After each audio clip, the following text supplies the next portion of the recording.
Daddy's here. This happened on the way to my in-laws' house for my husband's first death anniversary. My 4-year-old daughter, who has mysterious powers, suddenly shouted this and started running. I was bewildered, but she wouldn't move from in front of a building, insisting that her daddy was there. And then, unbelievably, my supposedly deceased husband came out, flirting with a young woman. Realizing that he had betrayed us, I was about to explode with anger. I'll never forgive you for deceiving us. However, due to my subsequent actions, my foolish husband ended up facing a hellish fate. Emma. It's time to go to daycare. At my call, my 4-year-old daughter responded with, Coming. and made her way to the entrance. When I opened the door, the early summer air wafted in, and I suddenly remembered the past. Come to think of it, I met him around this season. My name is Nancy. I am a 35-year-old office worker raising my daughter Emma. I met my husband Jason when I was 29. We got to know each other better after sharing a table at a diner I used to frequent. Jason is 2 years older than me and a businessman. He has a slim, small frame for a man and a gentle demeanor. When we started dating, I discovered that he was a bit clumsy and made many small mistakes, but I felt we complemented each other well since I'm relatively more organized. Deciding to spend my life with him, we got married after 2 years of dating. Both my parents and Jason's wealthy, single father greatly celebrated our union. A year after our marriage, our daughter Emma was born. Jason was a wonderful father who often helped with childcare when she was a baby. However, when Emma turned 2, our relationship started to deteriorate. Jason began going out more often, claiming it was for work, and he no longer helped with housework or childcare as he used to. Since I had also returned to work, I was often stressed, and we frequently clashed. Jason. You came home late again. I had a tough time managing everything alone today. Oh, come on, as soon as I get home. I told you, it's for work. Despite his claims, Jason smelled of alcohol, which irritated me. Doing the laundry and putting Emma to bed were supposed to be your responsibilities. Recently, I've been doing everything. Don't you think that's wrong? I told you, it's for work. I'm working for the sake of our family, so why do I have to put up with your nagging? Maybe it's just that you're not managing well enough. Nancy! Our conversations always went in circles without any resolution, and I found myself overwhelmed by work, housework, and childcare, leading to increasingly hectic days. One day, after about a year of this situation, Emma turned 3. It happened to be a Saturday, and since our daughter had been asking for it, we planned a family trip to the zoo. She's really looking forward to this. Don't break your promise. I repeatedly reminded Jason, but he simply replied, I know. But on the morning of that day, I have to work today, so I can't go. I was shocked and immediately reprimanded him sternly. I told you to keep this day free. It's Emma's birthday. Are you really canceling last minute? There's nothing I can do about it. You two can go to the zoo without me. I felt like he was dismissing our daughter as well, and I couldn't contain my anger. This escalated into a huge argument, causing Emma to start crying. Please stop fighting, Mommy and Daddy. I'm sorry, Emma. Everything's okay. While I hurried to comfort her, Jason hastily left the house. In the end, Emma and I went to the zoo by ourselves. That night, Jason returned home late, and we barely spoke to each other, remaining in a cold war. However, Since he was leaving for an overnight business trip the next day, I didn't want to send him off in that state. The next morning, I composed myself and saw him off with a deliberately cheerful tone. "Have a good trip, Jason. Be careful." But he didn't respond and left the house silently. Little did I know that would be the last time I saw my husband. 2 days after Jason left for his business trip, I received a call from the police.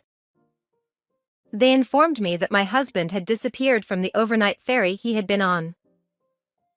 Only his car was left on the ferry. I spoke to the police in detail, and they confirmed that Jason had not disembarked at the destination port, according to the surveillance cameras. They suggested he might have fallen into the sea from the ferry. My mind went blank. The Coast Guard conducted a search, but they couldn't find him. In such maritime accidents, if 3 months pass without finding the body, the person is presumed dead. Unable to cope with the shock, my father-in-law handled the necessary procedures, and Jason was officially declared deceased. 5 months after the accident, we held his funeral. At the funeral, I broke down in tears in front of Jason's portrait, deeply regretting our last argument. Mommy, where is Daddy? My daughter asked, tugging on my sleeve with a puzzled look. "Emma, Daddy has gone to heaven," Oh, I see. He's far away. she said. Seeing Emma like that brought tears to my father-in-law's eyes as well.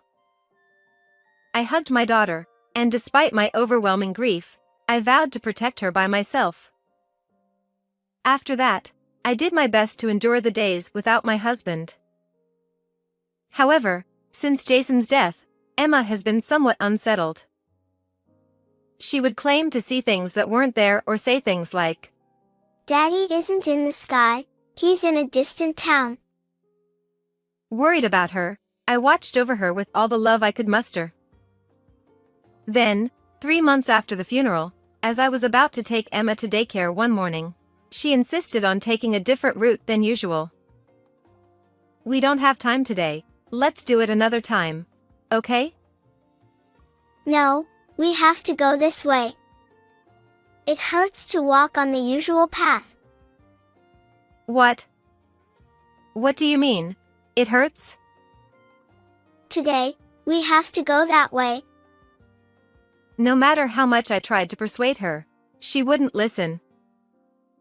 Eventually, I gave in, thinking, sometimes you have to indulge their whims, and took the longer route to daycare. As it turned out, there was an accident nearby where a car had crashed into the sidewalk on our usual route. If we had taken our regular path, we might have been caught in the accident. Is that what Emma meant by it hurts? From that moment, though I told no one, I began to believe that my daughter might have some kind of mysterious power. Time passed, and 1 year after Jason's death at sea, it was time for his first death anniversary. Emma and I, dressed in morning clothes, were heading to my in-laws' house a few stations away. When we arrived at the station near my in-laws' house and were about to take a taxi, Emma suddenly shouted, Daddy's here. With a look of delight, she broke free from my hand and ran off. I hurriedly caught up to her and tried to explain. Daddy isn't here anymore. But Emma firmly shook her head, her lips tightly pressed together. Daddy is here. He's right over there. She insisted, pointing towards a hotel in front of the station. She was so insistent that I had no choice but to follow her. We stood by the hotel bushes for 10 minutes. Emma, Daddy isn't here. Let's go. But then, an unbelievable sight met my eyes. A couple emerged from the hotel, arm in arm. One of them was unmistakably Jason. What? How is this possible? Why is he? Frozen in shock, I watched as my husband, oblivious to my presence, flirted with an unfamiliar young woman. They got into a taxi and left. See?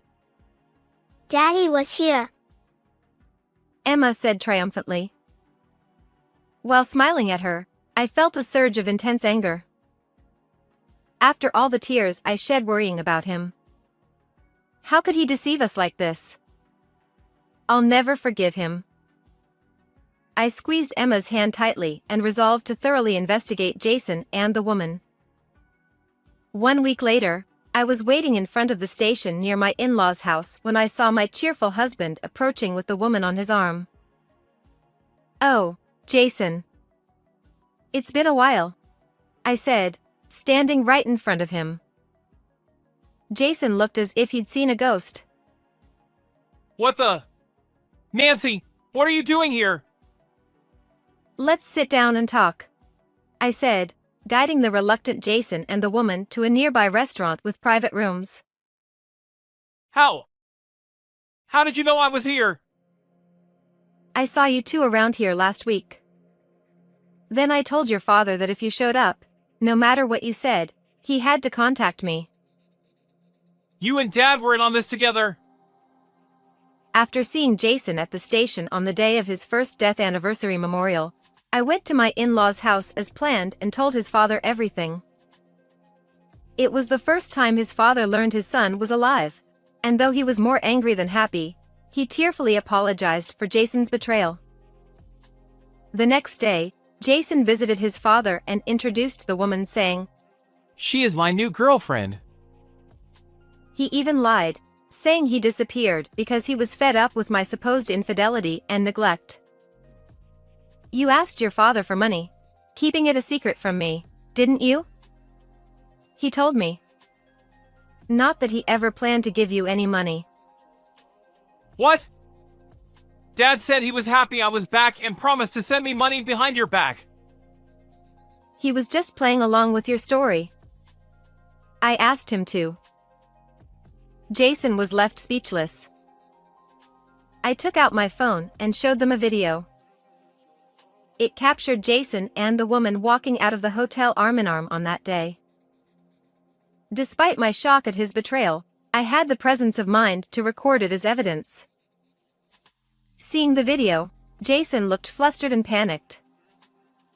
Ignoring him, I turned to the woman sitting next to him, who looked bored. "Your name is Amy, isn't it?" What? How do you know her? Jason stammered, clearly not expecting me to know the woman's identity. "I checked the passenger records of the ferry you disappeared from."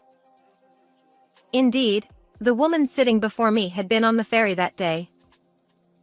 The port cameras had captured her disembarking with a large suitcase. "You hid in Amy's suitcase and got off the ferry, didn't you?"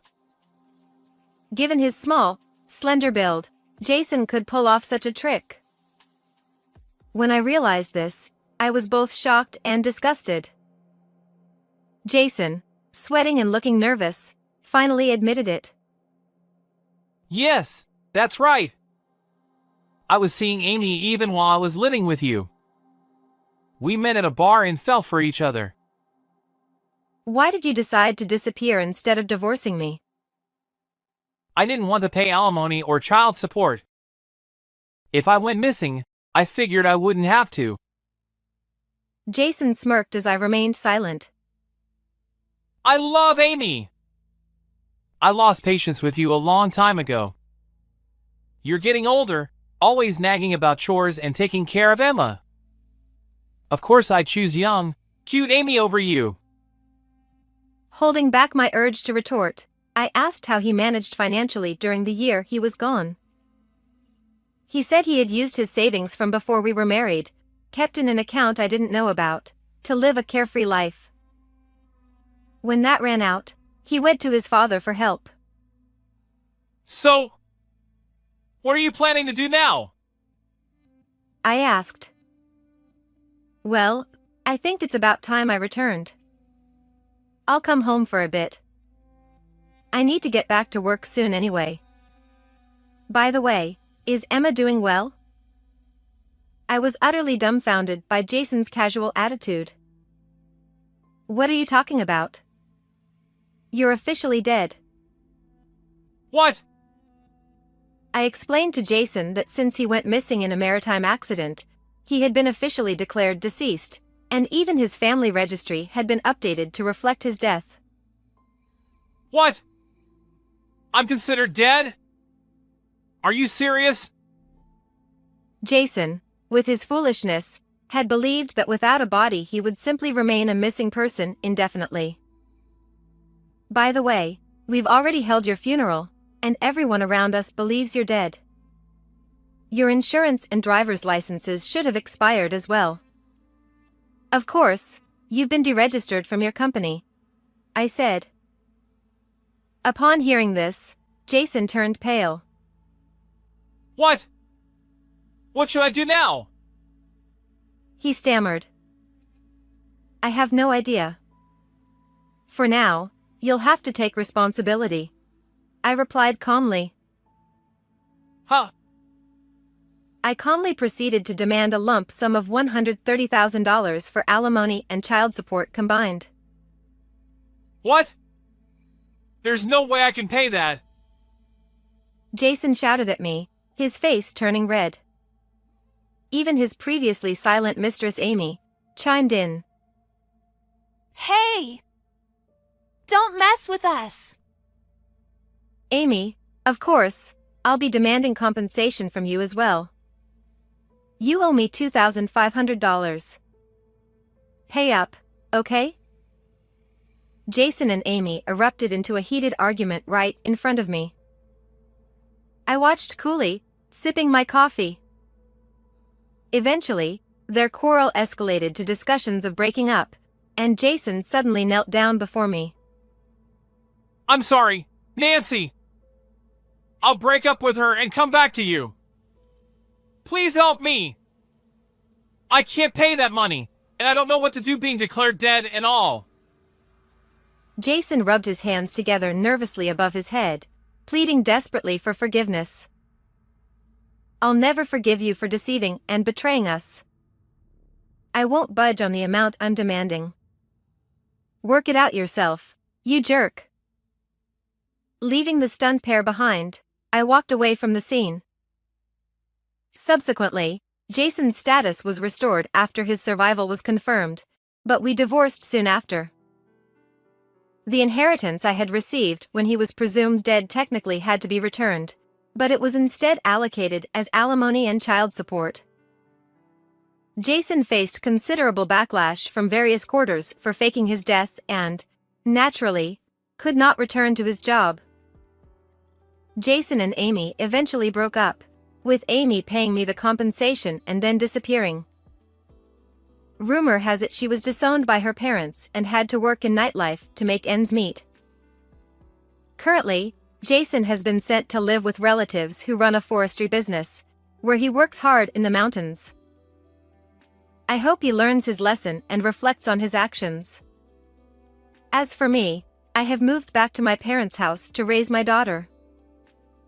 Emma is growing up and even helps with the housework, which is adorable. I plan to focus on my work while watching my daughter grow up.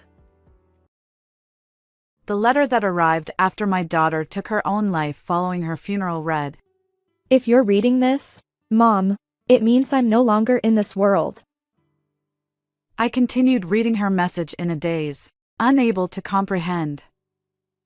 Learning that my beloved daughter had ended her life at the age of 27 left me stunned. The pain was overwhelming, and I even considered following her. But the letter's final words were chilling. Mom, please seek revenge on my behalf. Terrified, I rushed to the police. I'm Mary, 63 years old. Thanks to my kind husband, I've led a happy life. Our pride and joy is our daughter Vivi, who is turning 27. She's beautiful and compassionate. Vivi found success as a children's book author and married Michael, the son of a company president, when she was 25. Welcomed warmly by her gentle in-laws, I believed she was living a blissful life with her daughter Mia. Never did I imagine that I'd say goodbye to our daughter so soon. Vivi was our precious gift, born when my husband and I were 34 and struggling to have children. One unforgettable memory from her childhood is when she was 4 years old. Mom, I want to play the violet flower tug of war. Oh, that's a nostalgic game. In a picture book read by the kindergarten teacher, there was a scene where children played tug of war with violet flowers. In this game, you intertwine violet stems and pull against each other. I gathered plenty of violets from the riverbank nearby and played with my daughter in the garden. Vivi exclaimed, Violets are cute. These are my flowers. Her beaming smile remains etched in my mind. As she grew up, she was kind-hearted and beloved by neighborhood kids and classmates alike.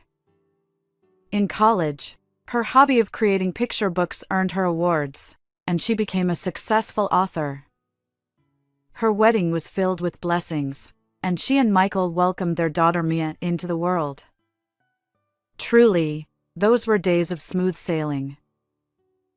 Looking back, it was about a year ago, shortly after Mia was born and Vivi's father-in-law passed away, that her seemingly idyllic life began to unravel.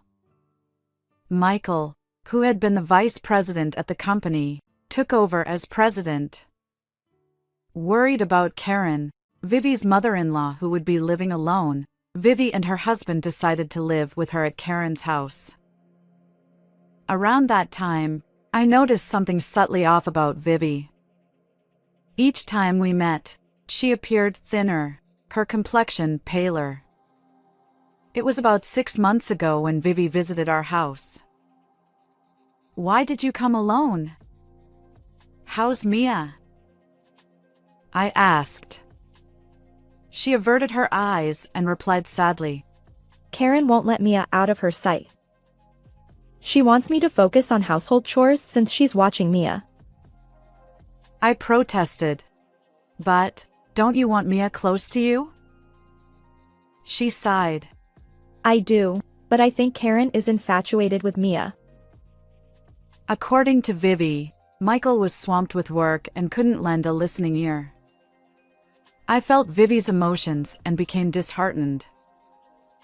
Talking to Mom about my complaints made me feel better. However, it seemed unusual for patient Vivi to be troubled. I suggested, "If it's difficult, why not come home for a while?" She hesitated, then, Maybe, but I'll endure a bit longer. Once Michael's work settles down, he'll listen, I believe. With a heavy heart, she left. And that was the last time I saw my daughter. I'll forever regret not holding her back more strongly during that visit from Vivi. Afterward, despite my repeated attempts to call my daughter's cell phone, I couldn't get through. Unable to bear the uncertainty, my husband and I visited Vivi's home. However, Karen turned us away with a curt, She's not here. leaving us in the dark about Vivi's well-being.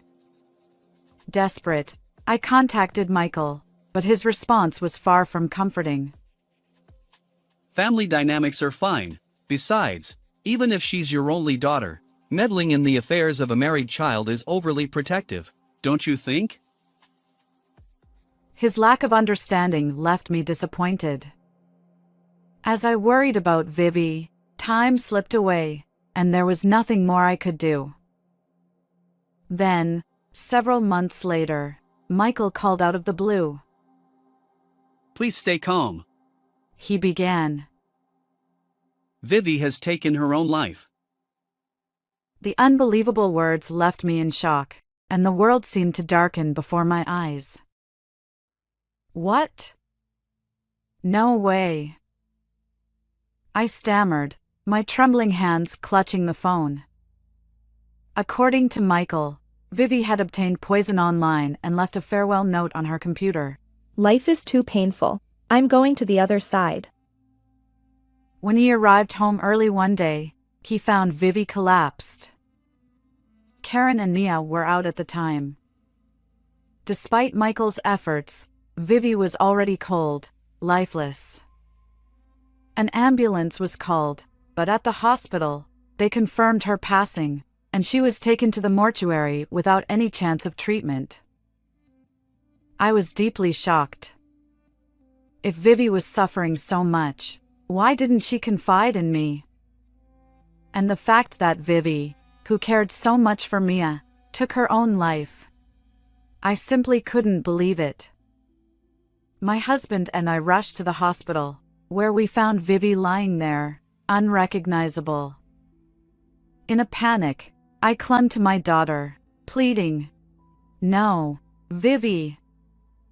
Please open your eyes." But no matter how much I called out, she remained silent. My husband's shoulders shook alongside mine. It felt like a nightmare, our precious treasure gone. The police questioned my son-in-law, who answered solemnly with a pale face. Despite investigating for any signs of foul play, Vivi's sudden passing yielded no suspicious clues. 4 days later, we attended her funeral, supported by my husband. At that moment, I suddenly noticed the 1-year-old Mia, whom Karen was holding. She seems a bit pale, I thought. Concerned, I approached to observe my granddaughter. But Karen sharply rebuffed me, saying, What are you doing? Don't touch her without permission. Helplessly, I withdrew my hand. It's heartbreaking that this poor little one lost her mother at just 1 year old, and I can't even hold her. As I observed my distressed daughter, I blamed myself for not being able to provide enough support. Later, my son-in-law offered to dispose of Vivi's belongings, but at that point, nothing mattered. All I wanted was my daughter's life. After the funeral, I returned home and collapsed, utterly drained of energy. A week after the funeral, my daughter's childhood friend Daisy visited our home. Astonishingly, she said, "I have a letter from Vivi." Apparently, after Vivi's passing, an envelope arrived addressed to Daisy, containing a note and a letter for me. The note read, I'm sorry for the sudden request, but only Daisy can handle this. And then Vivi's message. If anything happens to me, please deliver this letter to my mom. Keep it private. Trembling, I accepted the envelope. My daughter, who had left without a word, had actually left a proper farewell. It was both heartwarming and heartbreaking, a mix of complex emotions, as I unfolded the neatly folded stationery. There, her familiar handwriting filled the page. The opening lines of the letter. If you're reading this, Mom, it means I'm no longer in this world. Made my vision blur with tears. However, as I continued reading, I was struck by a shock akin to being hit with a hammer. What does this mean? The letter revealed the tragic circumstances my daughter faced, imploring me to seek revenge on her behalf. The chilling contents froze my spine, and I considered rushing to the police. Yet, in the next moment, I hesitated. With no evidence beyond this letter, I knew the police wouldn't take it seriously. For the first time in my life, an intense anger surged within me. I won't let this go unpunished. I resolved to gather proof and take matters into my own hands. The next day, my husband and I headed to Karen's house. We rang the intercom, and the front door swung open when we announced our names. There stood my disheveled, steely-eyed Karen, glaring at us like a guardian deity. Are you two strangers now? What business do you have? She snapped. We've come to collect Vivi's belongings. I replied. Humph. I was thinking of disposing of them like trash. Do as you please. Her cold words cut through the air. But then, the piercing cries of a baby reached us. We hurried toward the living room, where a shocking scene unfolded. Little Mia sat on the cluttered floor, thin and dirty, wailing.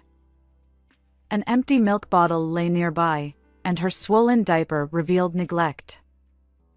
I scooped up my grandchild. What's going on? Why won't you care for this child? She's just a 1-year-old. Karen retorted. Why should I bother with that woman's child? I've had enough. You say that, but you were eager to take Mia away from Vivi and keep her all to yourself. I shot back, remembering Vivi's lonely expression when she returned home. Karen smirked, her lips curving into a mocking smile. I couldn't leave that incompetent daughter-in-law in charge. But this child? She doesn't even warm up to me. I can't find her cute anymore. Beside Karen, who continued to offer baseless excuses, I attended to Mia, changing her diapers, feeding her milk, and caring for her. Karen's angry voice persisted. Even though she's completely useless, she went to such embarrassing lengths, tarnishing our reputation. It's all because of her upbringing. As she spoke, I clenched my lips, resisting the urge to retort. I wondered if Vivi had endured this constant berating. Poor Vivi. I silently endured, knowing there was a reason. Unbeknownst to Karen, my husband had been investigating Vivi's belongings. His anger simmered beneath the surface. Vivi's possessions lay haphazardly under the dimly lit staircase down the hallway. There, a thin mattress and tattered blanket hinted at what had been Vivi's room during her lifetime. She hadn't even been given a proper space. Instead, she slept in this dismal corner. My husband's fists trembled with emotion. If only he knew the truth about our daughter's suffering. As the situation unfolded, Karen contacted Michael, and he returned home. His anger flared as he confronted us. How dare you barge in like this? Take Vivi's belongings and leave. His eyes narrowed at us, and he continued. We'll leave soon, but I have a request. Please let us take Mia. The current situation is becoming unbearable. Michael scoffed. That crying brat? I've never found her cute. She's just like useless Vivi. Take her with you. He grabbed my arm, intending to drag me toward the entrance while I held my grandchild in my arms. Be gentle. Mia will get scared. I protested. But Michael snapped back. Shut up. Don't talk back to me. Just then, my husband's voice echoed through the room. We know you used Vivi's savings from her single days. We want it back. He declared, holding a cardboard box containing our daughter's belongings. Michael stammered. What? I don't know anything about that. Vivi must have used it on her own. His face turned pale, and in that moment, my husband and I exchanged a knowing glance. We had all the evidence we needed. Vivi taking her own life is a lie. You two are responsible for her demise. I'll never forgive you. I shook off my son-in-law's grip and glared at him and Karen. Michael retorted. What nonsense! We'd never do such a thing. His eyes widened momentarily at my words, but seconds later, he burst into laughter. I promptly showed him Vivi's letter. It meticulously detailed the mistreatment she endured at the hands of her in-laws. Since moving in, Vivi had been deprived of her daughter, unable even to see her. She was treated like a servant, ordered to comply if she wanted to visit Mia. Her phone was confiscated, and she suffered daily abuse. Meanwhile, Michael, without defending Vivi, sided with his mother. At the time, he faced another problem: the family business was in the red. After Vivi's father-in-law passed away, leaving substantial debt, Michael became the new president. Desperate, he embezzled all of Vivi's successful children's book author savings, $450,000 for company funds. But it was futile. The business continued to struggle. Vivi's health deteriorated, and she feared for her safety. In her letter, she even suspected that Michael coveted the $300,000 life insurance policy they took out as a couple. That's not evidence. It's Vivi's imagination. Even when confronted with Vivi's letter and the facts, my son-in-law remained nonchalant. That's when my husband presented the evidence he found among Vivi's belongings. It included a vial containing what appeared to be poison and a baby monitor. When my husband pressed play, the video showed Karen sprinkling something into Vivi's food, a potentially lethal act. It also captured Michael verbally abusing Vivi and physically assaulting her. At the video's end, Vivi's words lingered. I'll survive for Mia's sake, even if I have to bite the bullet. If my life is cut short, consider it stolen by my in-laws.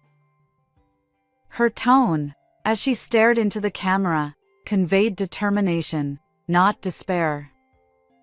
Seeing this, Michael and Karen turned pale, trembling. We'll submit all of this to the police for investigation, I declared. Stop. Hand it over. Desperate, they tried to snatch the evidence from my husband's grasp. Stop! This entire conversation is on speakerphone through my cell phone, I shouted, causing my in-laws to recoil. As a precaution, I had contacted Daisy to monitor the situation. My phone was connected in a call, and Daisy and Vivi's childhood friends were all listening. Daisy had already reported to the police. Realizing the dire situation, Michael, sweat forming on his forehead, suddenly changed his tune. Look, I'm sorry. I'll definitely return Vivi's savings. Please tell the police it was all a misunderstanding. I scoffed. What? Even if you return the money, our daughter won't come back. We'll never forgive you. Karen, who had been sulking until then, tearfully pleaded. Wait. If this continues, Mia's family will be labeled criminals. Is that okay? Even she, in her sudden change of heart, joined the plea. Perhaps inspired by his mother's desperation, Michael collapsed to his knees beside her. For Mia's sake, her family is better off without people like you. Confess your actions honestly to the police. Shortly after, the police arrived, and Michael and Karen were escorted away in a patrol car. Afterward, the two were convicted. During police interrogations, it was revealed that they forcibly held Vivi down and coerced her to ingest poison, all in pursuit of the life insurance money. The computer purchase information and the farewell letter attributed to Vivi turned out to be Michael's fabrication. They were both held accountable for taking a life. We sought $450,000 from Vivi's savings, $30,000 in compensation, and $90,000 for Mia's. Vivi's in-laws sold their sole remaining property, a house and land, to meet these demands. Even if they step beyond prison walls, a thorny path awaits them. Meanwhile, my husband and I are raising our grandchild. Mia thrives, her plump cheeks reminiscent of Vivi. And in our garden, violets bloom abundantly. When Mia grows a little older, I plan to reminisce about our daughter while playing tug-of-war with Violet. How did you find this story? Don't forget to subscribe to our channel. Until next time in our next video.